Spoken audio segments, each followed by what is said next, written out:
Start this hour talking about this. Police are investigating after an armed suspect was shot and killed. It was during an attempted robbery in Exposition Park. It happened outside a home on 35th Place near Normandy Avenue, and that's where KCAL 9's Joy Benedict is live. Certainly a situation that's bringing a lot of mixed feelings from folks here in this community, as we have learned that one person is dead. The person who shot him, police say, was actually a victim or an attempted victim in an armed robbery. It all took place here on this street here where I'm standing, just a few feet away from Normandy Avenue. The scene is all clear now, but take a look at the video from earlier in the morning. All of this happening just after midnight. That's when investigators say a man in his 50s happened to be out here on this street when, for whatever reason, three young men in their 20s came up armed with a weapon, attempting to rob that man. There was some sort of a scuffle.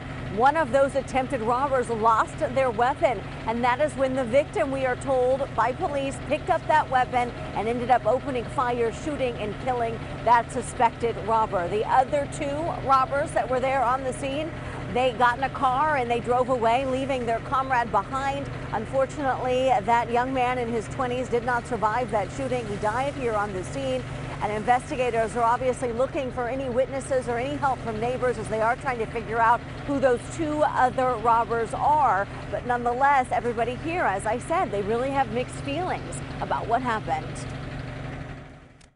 Exactly. That's why you threw me a curve right now. That's why I was like, I don't want to celebrate someone losing their life, but hey, man, they put themselves in that position, and you have to realize there could be consequences.